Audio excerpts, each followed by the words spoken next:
It's a big win for Everton. 2-1 against Arsenal. Damari Gray, ole.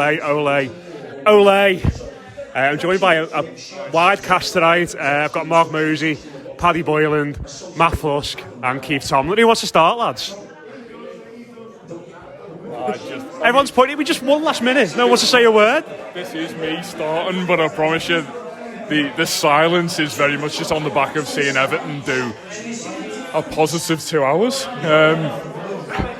For so long and for so many reasons that were predominantly from the VAR officials tonight, it really didn't think like that was coming.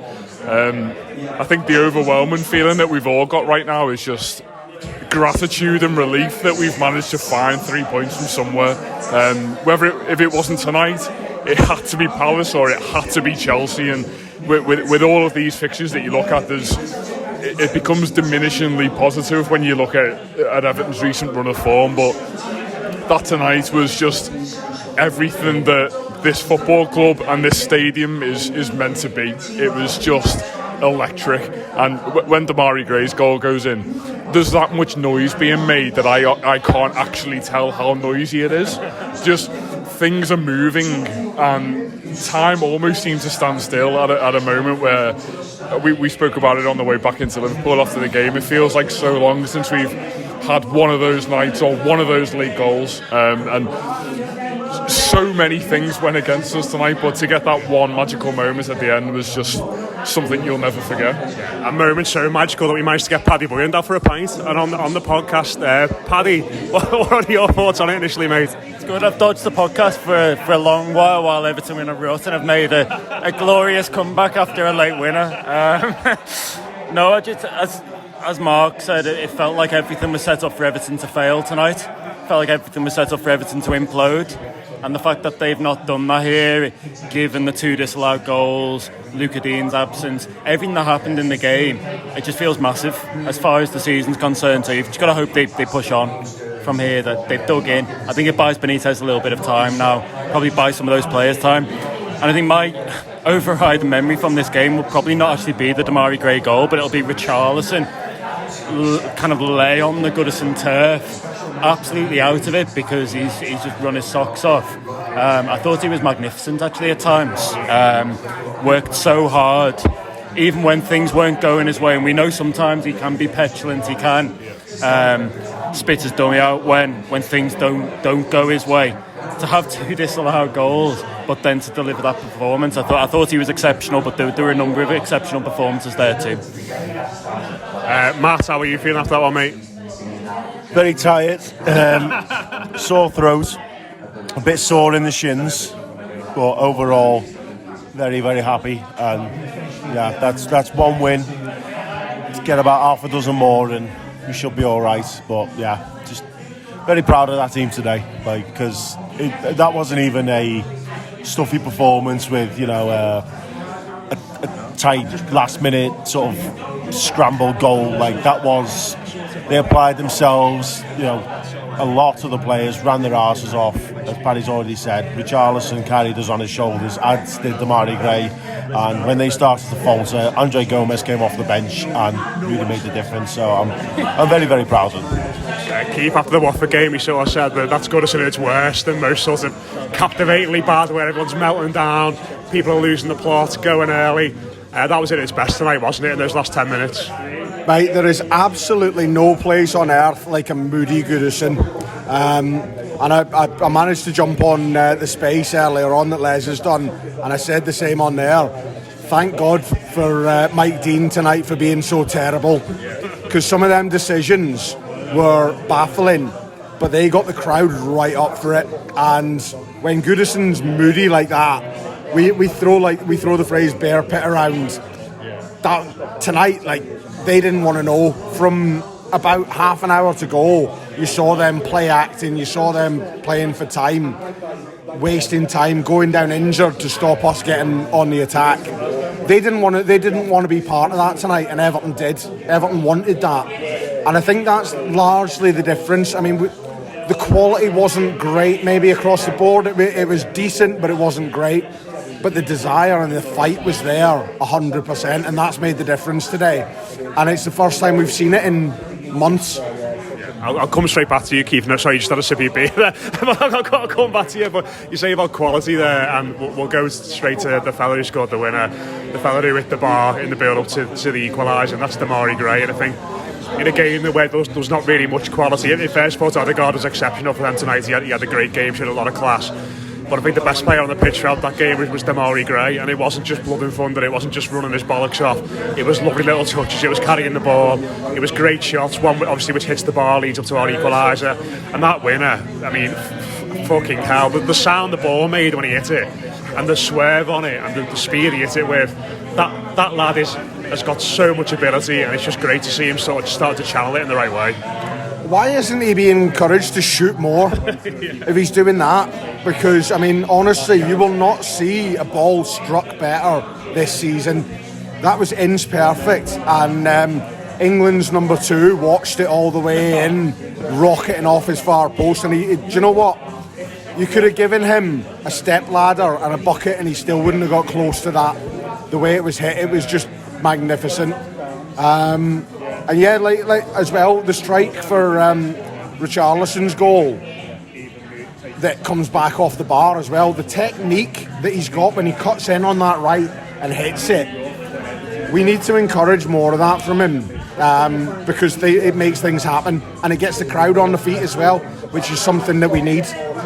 Yeah, I think that the thing that we've referenced here is in Damari Gray and Richarlison, you've got 2 players who put in incredible individual performances, and we all know that collectively as a team this has not been functioning now for weeks and weeks, and sometimes it takes a night like that, doesn't it, where maybe not one person solely in Richarlison, who I think was probably man of the match tonight, has been able to rescue this football team from just obscure averageness, which it's been for the last couple of months. And I think with him and Damari Gray, but primarily with Richarlison, he has that mode which he flicks into 2 or 3 times a season where you can see that he feels the responsibility to drag this team through important moments.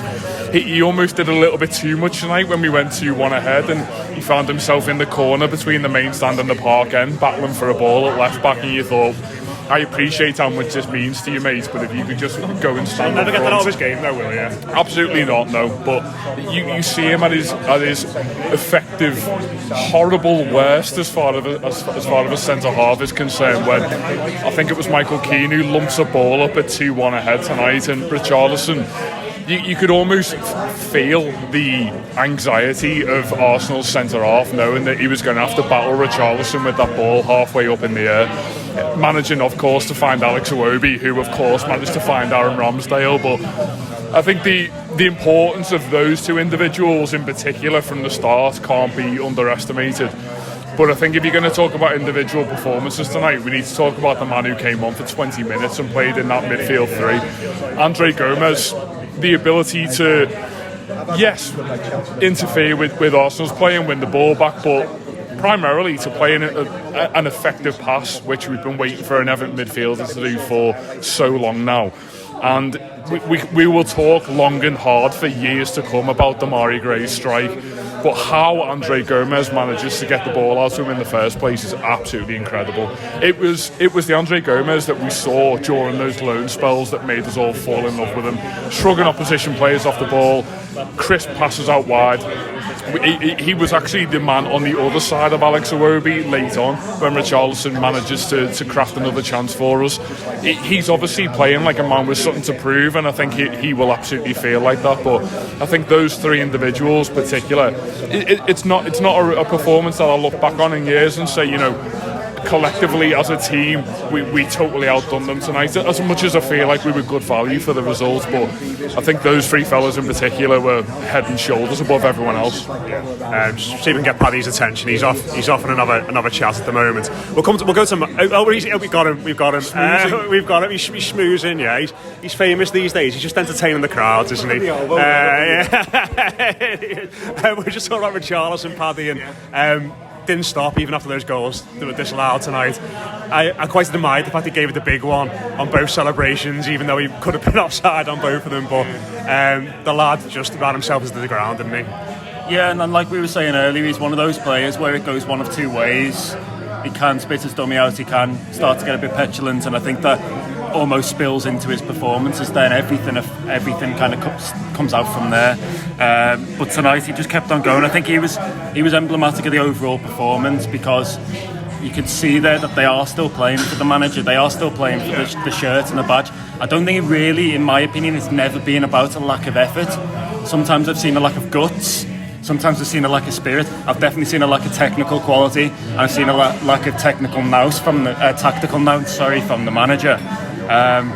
But I think they were still fighting for the shirt tonight. I think that was quite clear from the 90 minutes that we saw then. And Richarlison obviously typified that. So yeah, really, really good performance. Great striker's instinct, by the way, to follow the shot in when it hit the crossbar, and he did so well to control it as well, because it was a difficult chance. I thought he was fantastic tonight, but I don't know if you've liked it, Andre Gomez. I thought Gomez's cameo was great.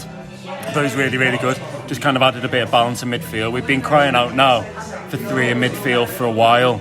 I think sometimes it leaves us just a little bit lacking in there. I'd love to play in midfield against that Everton midfield at times, because particularly against Liverpool, I was just seeing acres of space opening up in front there. You'd have been able to drive any kind of double-decker bus down the middle of Everton's team.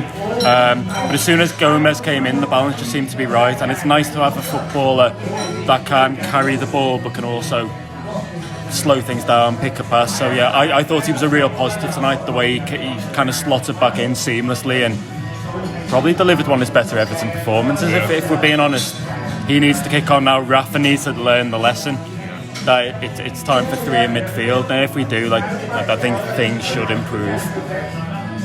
Yeah, fully agree. Three in midfield seems to be the ticket at the moment, and I don't know if it was a situational thing with Gomez, because he came onto the pitch and very quickly, we had the equaliser, and the game got very frantic.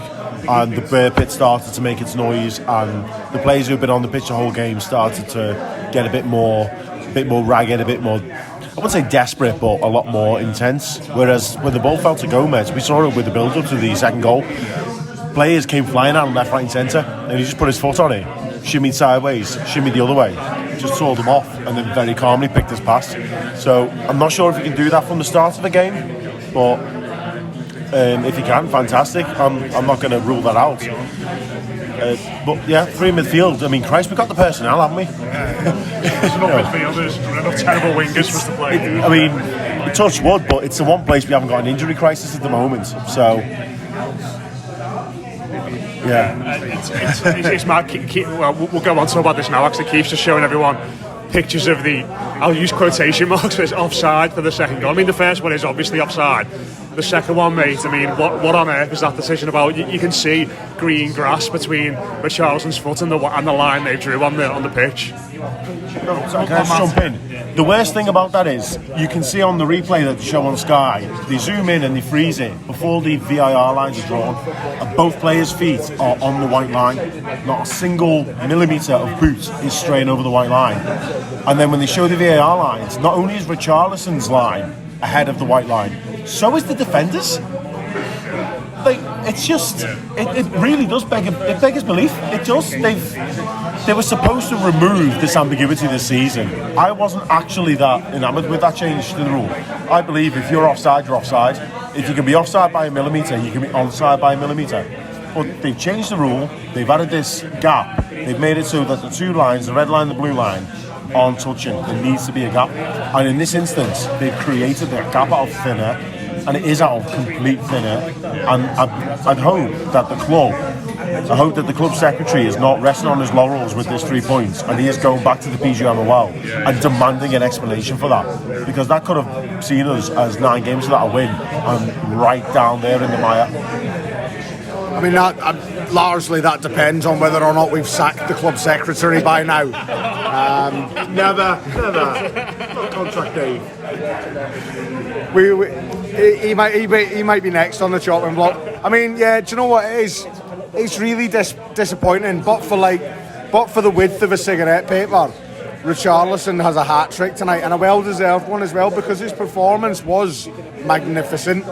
And it's on nights like tonight where he is completely and utterly unplayable And the moment for him I'm going to highlight isn't one of his goals or disallowed goals.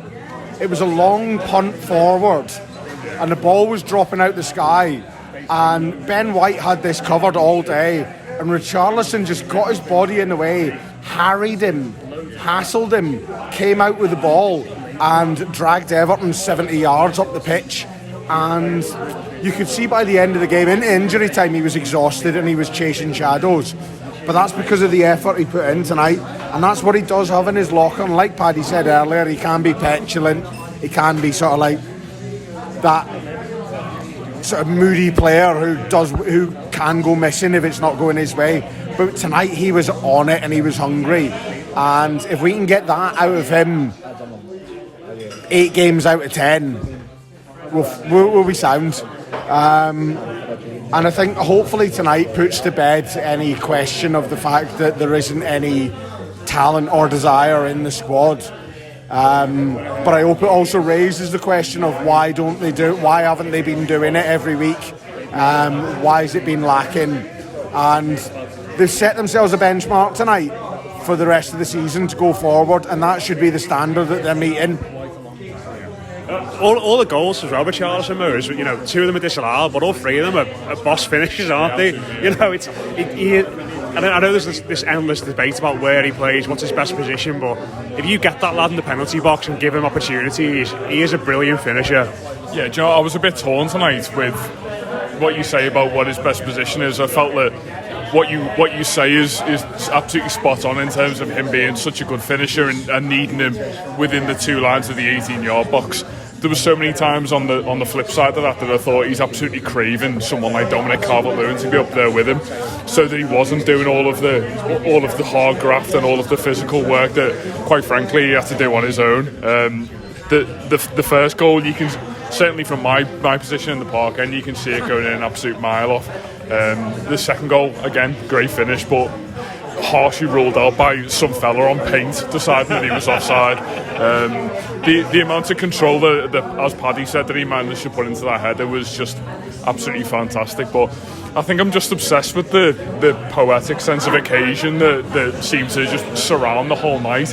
Whether it was the bad weather, Arteta, it being Arsenal, just the hailstones, it all seemed to feel like it was right. It was like Andy Johnson against Arsenal all over again. There was definitely a feel of that, and obviously there was Arsenal connotations that meant that was the case, but no football club does siege mentality better than Everton. And when we are down, and however, what if we lost about 45 games in a row before going in tonight, and that's absolutely how it feels. But when the chips are down, we're not. It takes a certain game and a certain sense of occasion, as I said, to bring out the best in this football club. And do you know what? There was so much narrative going into the game tonight that was everything but the 11 players on the pitch. And the one thing that I was spurred on by today, and I think the interview with Simon Jordan on TalkSport was interesting when he said that. I think the contentious sentence he said was Everton have got too much quality to go down, and that is an incredibly dangerous thing to say about any football team, as we all know, because we've seen that happen to football teams. But quality and technical ability is only relevant when you put in performances like we did tonight.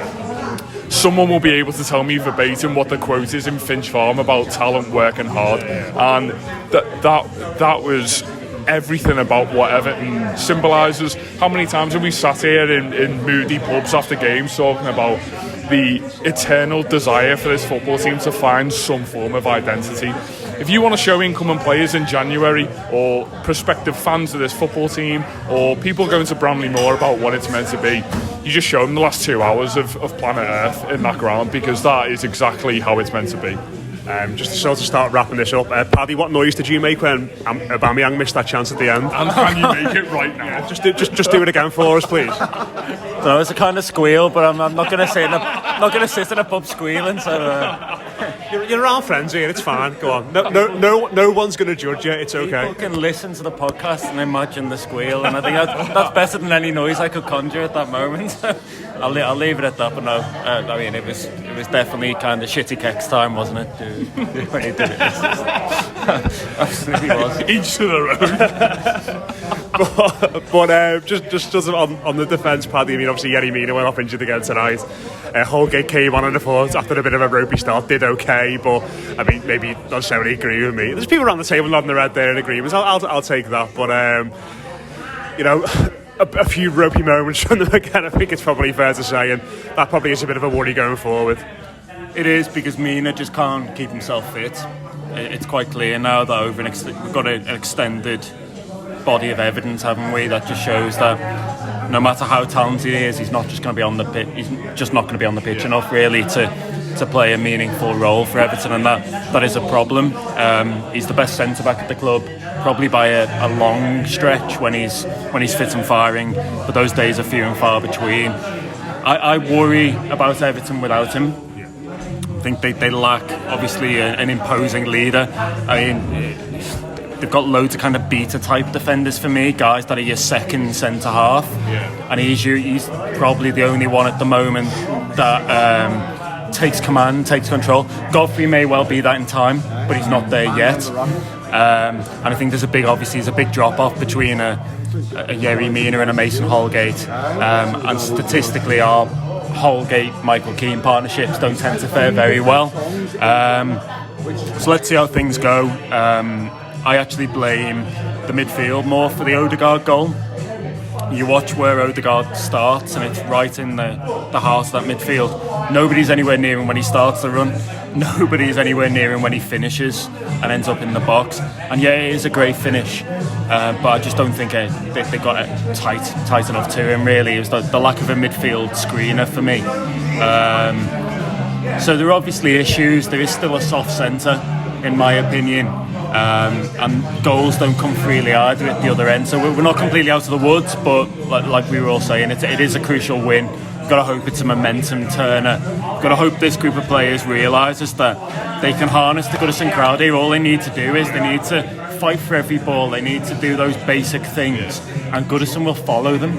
It was almost like collectively everyone dragged Everton through this, and that's the big lesson more than maybe technical quality or everything else. That and the move to the midfield three. So probably a few issues with the defence, but we'll discuss them at a later date. Just finish off. I'll come back to you quickly, Paddy, and then I'll let you get back to your schmoozing, mate. Honestly, don't worry. But just to finish off, obviously on a massive positive, Damari Gray, unbelievable signing he's been, hasn't he? You know, a lad whose career felt like it was sort of dwindling when he went to Germany. Came to Everton. I think a lot of people were kind of underwhelmed, but the lad's got ability, but it's not just that, is it? He's delivering in key moments for Everton. Look at the goals he scored this season, coming up with big goals at big points for this football team, and him and Richarlison put the side on the shoulders tonight. Yeah, absolutely. I thought he was head and shoulders Everton's best player in the derby as well, by the way. Basically the only one of them to come out with any kind of credit. Maybe Doucouré tried hard, but he was obviously rusty. Just that directness, that ability to beat 2 or 3 men and conjure a moment out of nothing, the kind of moment we saw towards the end. Everton have lacked those players for so long, really. We haven't had many of them. For 1.7 million, the buyout from Bayer Leverkusen, it is an inspired piece of business. It's the kind of signing you want to see Everton making more of. We're seeing the goal on the big screen here. He's definitely been practicing his knee slides as well, by the way. Since Leeds, he's absolutely nailed a few. I tell you what, every time I watch that Leeds moment back, I always think, how has he not really injured himself there? You just expect his leg to be facing the other way when he comes out of it. But fair play to him, he managed to get through that, and he is making the difference for Everton time and time again. Reminds me of a Moyes era signing this, a player who's maybe not quite fulfilled the potential in the way he should have done. He's undervalued in the market, but he's come in with a point to prove. He's still young, he's still hungry. It's the kind of signing you're on board with Everton making, really, for that value. I think for too long now, Everton have taken players like, say, a Morgan Schneidlin or an Alex Iwobi from a so-called top club, and they've not really had the motivation there, maybe not even the top level quality anymore. I'm much more comfortable with Everton signing Damari Graves for 1.7 million. I think you're seeing that in his performance. So yeah, really, really good from him again. Fantastic moment to win Everton the game, and probably he's the only one in the team at the moment that could produce that moment. So yeah, fantastic. Just one more individual moment that I don't really historically like to watch Everton players channel their inner Phil Neville, but that tackle from Ben Godfrey in the first half was absolutely incredible. Obviously I don't even know what the score was, and it's irrelevant now at the time, but when he totally cleaned out their right back, I thought absolutely levered Saka all night. Well, a bit too much. I don't think it was Saka for this in particular, this particular tackle. But oh my god, I've never seen anyone kick a thing harder than he did their right back tonight. It was absolutely incredible. You're totally going to say. Yeah, I'm speechless after that. Again, that's another moment that gets Goodison going, isn't it? A moody tackle. All I can picture in my head now is like a commune in the California hills with Phil Neville sat there in a caftan, and like footballers learning to commune their inner Phil Neville, while like a bunch of doulas go around and put frosted tips in the hair. Just playing through balls to Callum McManaman over and over again. Oh mate, don't, honestly. That's the sort of penultimate scene in my Joker movie, is that pass.